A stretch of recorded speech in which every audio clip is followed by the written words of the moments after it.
আজকে আমার লাউ পাতা দিয়ে কই মাছ খেতে খুবই ইচ্ছে করছিল, তাই আমি সকালবেলা ঘুম থেকে উঠেই চা নাস্তা করে চলে গিয়েছি বাজারে লাউ পাতা কেনার জন্য। So hello everyone, welcome back to my daily blog. কেমন আছেন সবাই? আশা করি ভালো আছেন। চলে আসলাম ছোট্ট আরেকটি মিনি ব্লগ নিয়ে। যেহেতু মায়ের কাছে আবদার করেছি, মা তো রান্না করবেই। আমার মা রান্নাটা কিন্তু খুবই সহজভাবেই করেছে।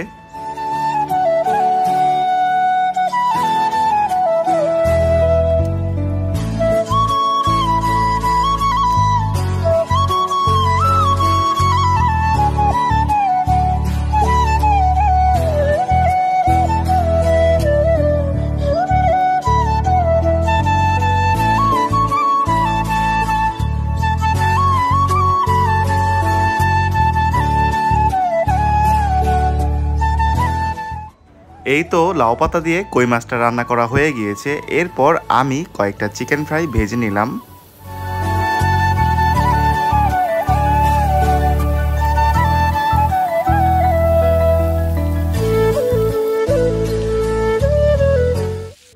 গাইস, এই গাছটা আমি গতকালকে কিনে নিয়ে আসছি নার্সারি থেকে। 100 টাকা নিচ্ছে। তো আমার কাছে খুব ভালো লাগছে। এটা নাকি আরো অনেক বড় হবে, ছড়াবে। তো এটা আমি এখন এই জায়গায় দিব। ভালো লাগতেছে না? আজকে আমাদের খাবারের মেনুতে যা যা ছিল গাইস দেখেন। এদিকে হচ্ছে পেঁপের ভাজি, আর এটা হচ্ছে সসেজ, এটা হচ্ছে চিকেন বল। এটা কিন্তু আমার মা তৈরি করছে, নিজের হাতে বানাইছে। এই দুইটা আমি ভেজে নিয়ে আসছি।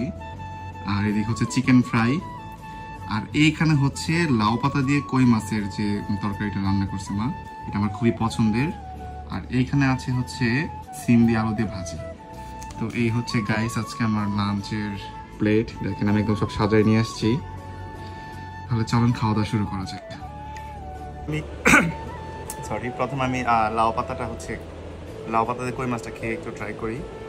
এই তো লাউ পাতা আর হচ্ছে কই মাছ ভাতের সাথে নিয়ে একটা দলা বানিয়ে